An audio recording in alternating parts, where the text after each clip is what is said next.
जय हिंद दोस्तों, आपका एक बार फिर से स्वागत है हमारे YouTube channel static GK by RJ पर। जैसा कि मैंने संपूर्ण इतिहास का सिलेक्शन सीरीज शुरू किया था, उसका आज ये लेक्चर नंबर 3 होने वाला है। और आज हम बात करने वाले हैं प्राचीन इतिहास से जुड़े हुए जैन धर्म और बौद्ध धर्म के बारे में। और जो हमने अपना लेक्चर नंबर 1 और लेक्चर नंबर 2 किया है, उसमें हमने 1 से लेकर 50 क्वेश्चन तक की बात की है। तो आज हमारा लेक्चर नंबर 3 में क्वेश्चन नंबर 51 से क्वेश्चन नंबर 75 तक होने वाला है। हम पूरे इस सिलेक्शन सीरीज में 1000 क्वेश्चन सीरीज लेकर के आए हैं, जिसमें हमारा प्राचीन इतिहास, मध्यकालीन इतिहास और आधुनिक इतिहास से जुड़े हुए बहुत ही महत्वपूर्ण प्रश्न हैं।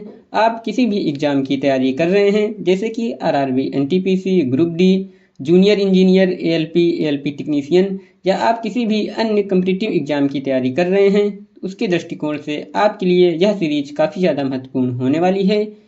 तो चलिए दोस्तों, इस वीडियो को शुरू करते हैं। जैसा कि हमने बताया था कि हम क्वेश्चन के माध्यम से थ्योरी को समझने वाले हैं, तो चलिए इस वीडियो को शुरू करते हैं। उससे पहले यदि आप हमारे यूट्यूब चैनल पर नए हैं तो हमारे चैनल को सब्सक्राइब कर लीजिए, बेल आइकन प्रेस कर लीजिए, जिससे कि इस लेक्चर के आगे आने वाले वीडियो की जानकारी आप तक नोटिफिकेशन के रूप में जल्द से जल्द प्राप्त होती रहे। और यदि आप इस वीडियो का पीडीएफ चाहते हैं तो आप हमारे Telegram channel static GK by RJ से जुड़ सकते हैं, जिसका लिंक मैं आपको डिस्क्रिप्शन में दे दूंगा। उसके अलावा हमारे जो संपूर्ण इतिहास के लेक्चर नंबर 1 और लेक्चर नंबर 2 हुए हैं, उसका मैंने प्लेलिस्ट बना दिया है। यदि आप वह देखना चाहते हैं तो उसका लिंक भी मैं डिस्क्रिप्शन में दे दूंगा। आप वहां से जाकर के बड़े आसानी से हमारे लेक्चर नंबर 1 और लेक्चर नंबर 2 को देख सकते हैं। तो चलिए इस वीडियो को शुरू करते हैं। और आज का हमारा पहला क्वेश्चन होने वाला है, 19वीं शताब्दी में निर्मित अजमेर का सोनी जी की नसिया मंदिर किसको समर्पित है? इसका आंसर होगा ऑप्शन सी, भगवान ऋषभ देव। आइए थोड़ा विस्तार से जान लेते हैं। जैसा कि मैंने पहले ही बताया था कि पहले हम क्वेश्चन करेंगे, फिर उसके थ्रू हम थ्योरी को समझने वाले हैं। तो 19वीं शताब्दी में निर्मित सोनी जी की नसिया मंदिर अजमेर शहर में स्थित एक जैन मंदिर है। इसे लाल मंदिर भी कहते हैं। यह मंदिर जैन धर्म के प्रथम तीर्थकर भगवान ऋषभ देव को समर्पित है। क्वेश्चन नंबर 2 है, जैन धर्म से संबंधित जल मंदिर का निर्माण किसने करवाया था? इसका आंसर होगा ऑप्शन डी, राजा नंदी वर्धन। हमारे राजा नंदी वर्धन ने जैन धर्म से संबंधित जल मंदिर का निर्माण करवाया था। आइए थोड़ा विस्तार से जान लेते हैं। जैन धर्म से संबंधित जल मंदिर बिहार के पावापुरी शहर में स्थित है। ऐसा माना जाता है कि इस मंदिर का निर्माण महावीर के बड़े भाई राजा नंदीवर्धन ने करवाया था। यह मंदिर एक तालाब के मध्य बना है तथा इसमें मुख्य पूजनीय वास्तु भगवान महावीर के चरण पादुका हैं। क्वेश्चन नंबर 3 है, जब कोई तीर्थकर अपने नश्वर शरीर को छोड़ता है तो उसे किस रूप में जाना जाता है? इसका आंसर होगा ऑप्शन सी, निर्वाण। जब कोई भी तीर्थकर अपने नश्वर शरीर को छोड़ता है तो उसे निर्वाण के रूप में जाना जाता है। क्वेश्चन नंबर 4 है, जैन धर्म में तीर्थकर किसे कहते हैं? इसका आंसर होगा ऑप्शन बी, धर्म का रक्षक एवं आध्यात्मिक शिक्षक जो मोक्ष या मुक्ति का मार्ग बताता है। जैन धर्म में उसे तीर्थकर के समान नाम से जानते हैं। क्वेश्चन नंबर 5 है, निम्नलिखित में से कौन सा आगम जैन धर्म में अहिंसा का वर्णन करता है? इसका आंसर होगा ऑप्शन सी, सूत्र क्रातांग सूत्र। यह हमारा आगम जैन धर्म में अहिंसा का वर्णन करता है। आइए विस्तार से थोड़ा समझ लेते हैं। जैन साहित्य को आगम कहा जाता है। इसके अंतर्गत 12 अंग, 12 उपांग, 10 प्रकीर्ण, 6 छेद सूत्र, 4 मूल सूत्र, अनियोग सूत्र तथा नंदी सूत्र की गणना की जाती है। जैन धर्म का सूत्र क्रातांग सूत्र अहिंसा का वर्णन करता है। इस सूत्र में कहा गया है कि यह जानते हुए सभी बुराइयों और दुख जीवित प्राणियों की चोट से उत्पन्न होते हैं और यह अंतहीन शत्रुता की ओर ले जाता है और महान भय का मूल कारण है। एक बुद्धिमान व्यक्ति जो जागृत हो गया है उसे सभी पाप कर्मों से बचना चाहिए। क्वेश्चन नंबर 6 है, निम्नलिखित में से किसे जैन धर्म का प्रथम तीर्थकर माना जाता है? इसका आंसर होगा ऑप्शन सी, ऋषभनाथ। हमारे ऋषभनाथ जी को जैन धर्म में प्रथम तीर्थकर माना जाता है। आइए थोड़ा विस्तार से जान लेते हैं। जैन धर्म के संस्थापक एवं तीर्थकर ऋषभदेव थे। महावीर स्वामी जैन धर्म के प्रथम तीर्थकर थे। जैन धर्म अनिश्वरवादी है। यह ईश्वर तथा वेदों की सत्ता में विश्वास नहीं रखता है। जैन अनुयायी अहिंसा में विश्वास करते हैं। जैन धर्म में कर्म की प्रधानता दी गई है। जैन धर्म आत्मा के अस्तित्व को स्वीकार करता है। क्वेश्चन नंबर 7 है, वर्धमान महावीर जैन धर्म के कौन से तीर्थकर थे? इसका आंसर होगा ऑप्शन सी 24वें। हमारे महावीर स्वामी जैन धर्म के 24वें तीर्थकर थे। आइए डिटेल में जान लेते हैं। महावीर का जन्म प्राचीन वज्जी गणतंत्र की राजधानी वैशाली के निकट कुंडग्राम के ज्ञातक कुल के प्रधान सिद्धार्थ के यहाँ 540 ईसा पूर्व में हुआ था। इनकी माता का नाम त्रिशला था, जो लिच्छवी की राजकुमारी थी। महावीर की पत्नी का नाम यशोदा था। क्वेश्चन नंबर 8 है, जीवन में जिन 5 बंधनों को जैन धर्म के लोगों द्वारा पालन करना होता है, उनमें से निम्न में से किसका अर्थ गैर अभिक्रमण है? इसका आंसर होगा ऑप्शन बी अपारिग्रह। आइए डिटेल में जान लेते हैं। जैनियों के अनुसार कर्म और बंधन से आत्मा को मुक्ति दिलाने के लिए 5 महाव्रत अहिंसा, सत्य, अस्तेय, ब्रह्मचर्य और अपारिग्रह है। अपारिग्रह का अर्थ गैर अभिक्रमण अर्थात कोई भी वस्तु संचित न करना है।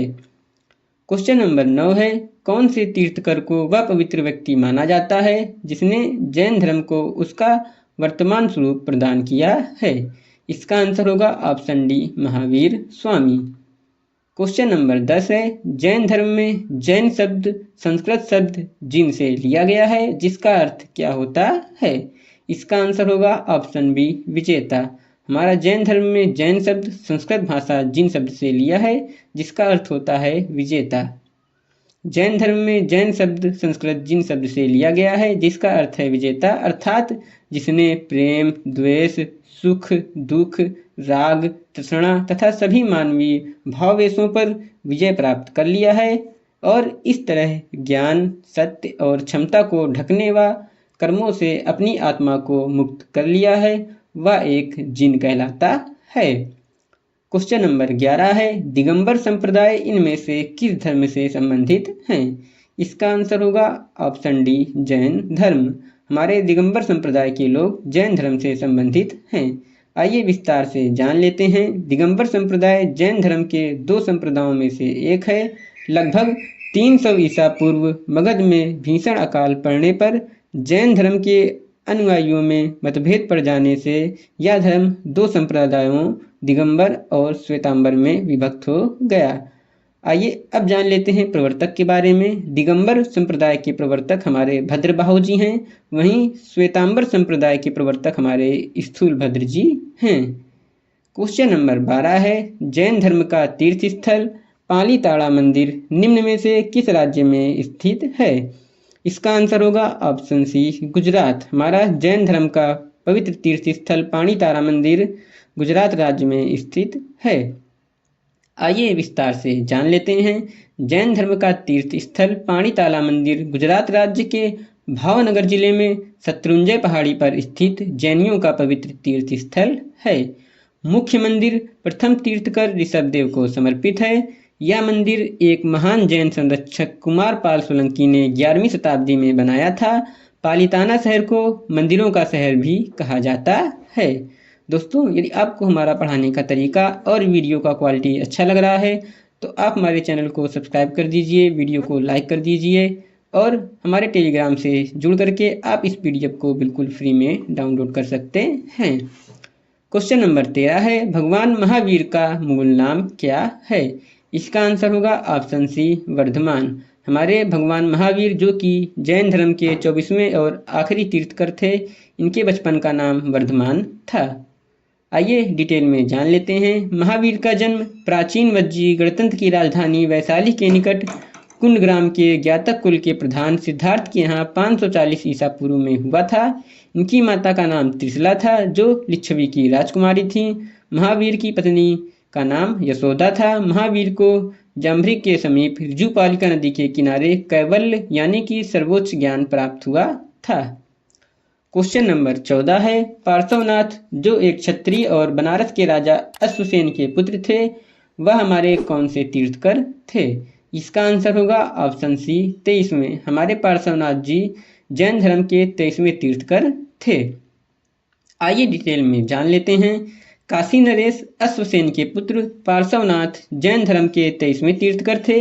इनका प्रतीक चिन्ह सर्प फन था। जैन धर्म के प्रथम ऋषभदेव, जिसको आदिनाथ के नाम से भी हम जानते हैं, जिनका प्रतीक चिन्ह वृषभ था। क्वेश्चन नंबर 15 है, शब्द श्वेतांबर किस धर्म से जुड़ा है?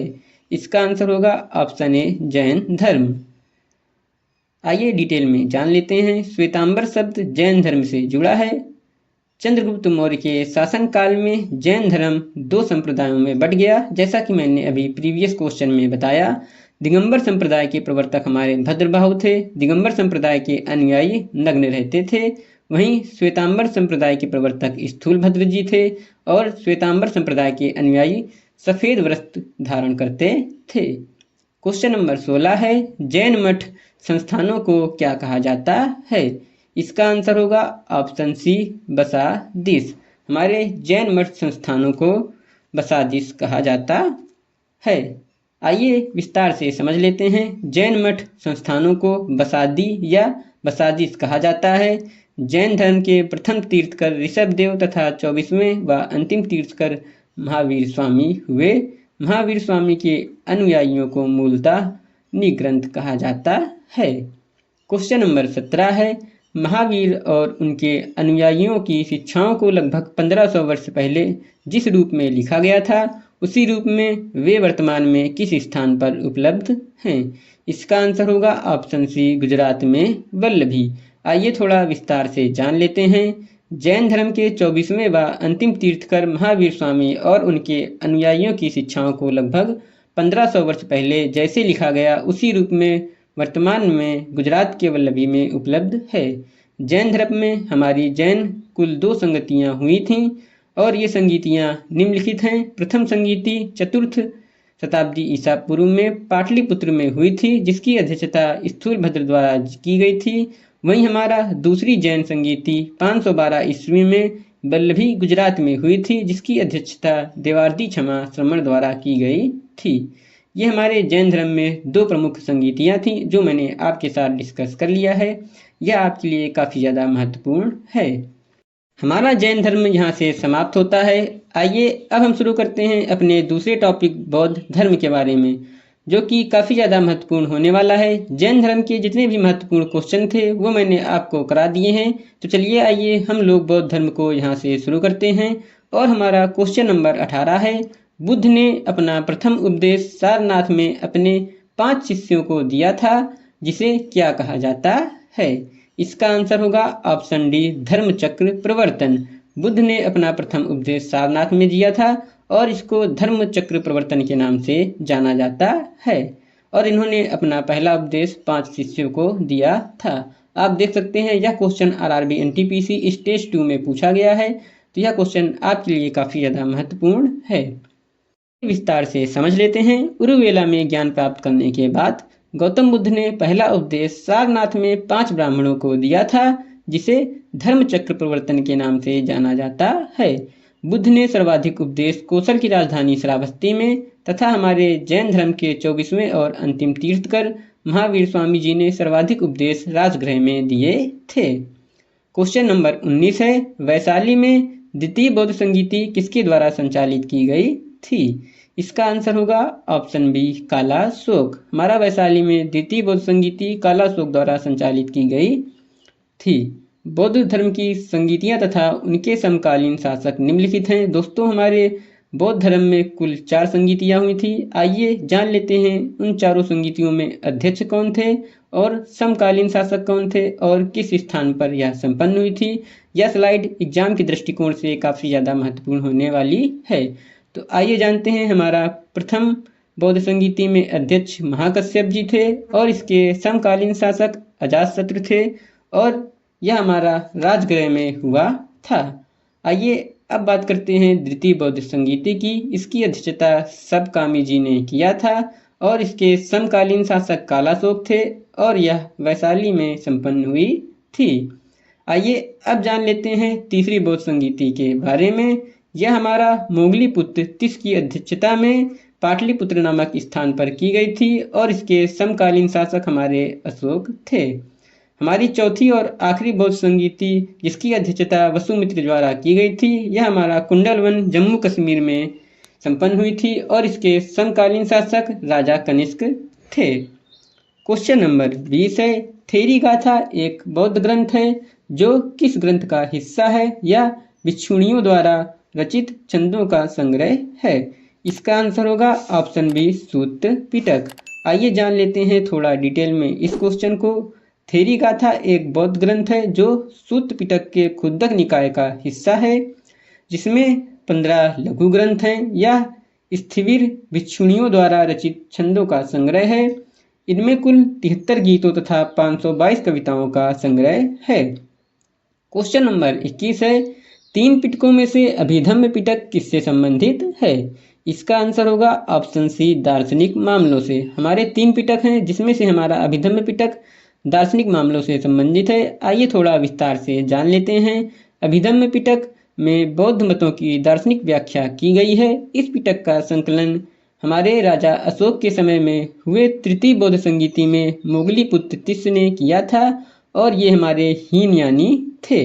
अभिधम्म पिटक में कुल 7 ग्रंथ सम्मिलित हैं। इन्हें सप्त प्रकरण कहा जाता है। आइए हम इस 7 ग्रंथों के बारे में बात कर लेते हैं। पहला है धम्म संगनी, दूसरा विभंग, तीसरा धातु कथा, चौथा पुग्गल पंगति, 5वां कथा वस्तु, छठा यमक और वहीं 7वां है पठान, जिसमें सबसे महत्वपूर्ण ग्रंथ कथा वस्तु है जिसकी रचना स्वयं मोगलीपुत्र तिस ने किया था।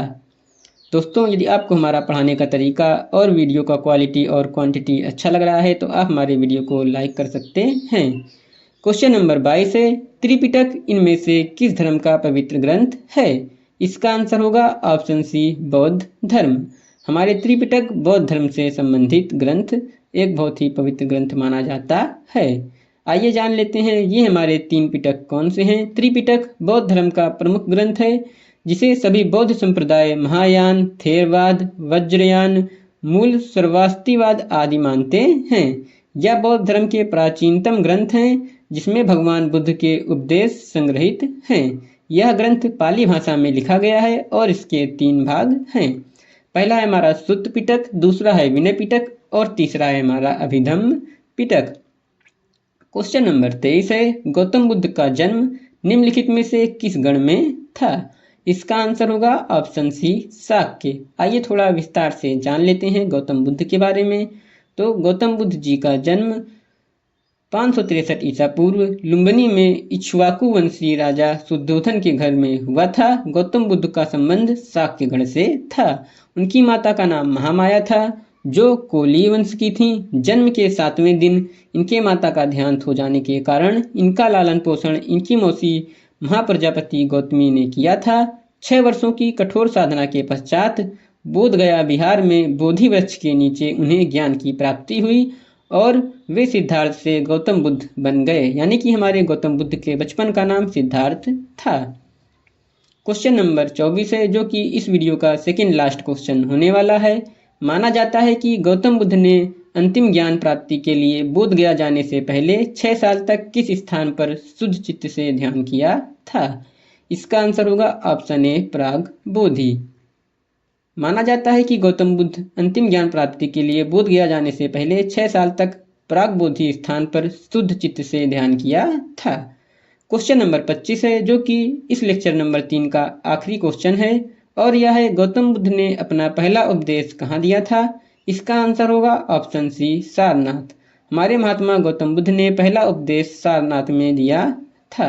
आइए जान लेते हैं थोड़ा विस्तार में। ऋषिपत्तन या सारनाथ वाराणसी उत्तर प्रदेश में गौतम बुद्ध ने अपना पहला उपदेश 5 पुराने साथियों को दिया था। गौतम बुद्ध का प्रथम उपदेश बौद्ध धर्म में धर्म चक्र प्रवर्तन के नाम से जाना जाता है।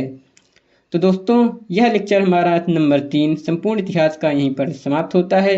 यदि आपको यह वीडियो अच्छा लगा है तो हमारे वीडियो को लाइक कर दीजिए। यदि अभी तक आपने हमारे चैनल को सब्सक्राइब नहीं किया है तो आप हमारे चैनल को सब्सक्राइब कर दीजिए और बेल आइकन प्रेस कर दीजिए, जिससे कि इस लेक्चर के आगे आने वाले वीडियो की जानकारी आप तक नोटिफिकेशन के रूप में जल्द से जल्द प्राप्त हो सके। हमने लेक्चर नंबर 1, 2 और 3 में 1 से लेकर कुल 75 क्वेश्चन डिस्कस कर लिए हैं, जो कि 1000 क्वेश्चन सीरीज का लेक्चर नंबर 3 था। तो चलिए दोस्तों, इस वीडियो को यहीं पर समाप्त करते हैं। मिलते हैं नेक्स्ट वीडियो में। तब तक के लिए दोस्तों, थैंक यू। जय हिंद।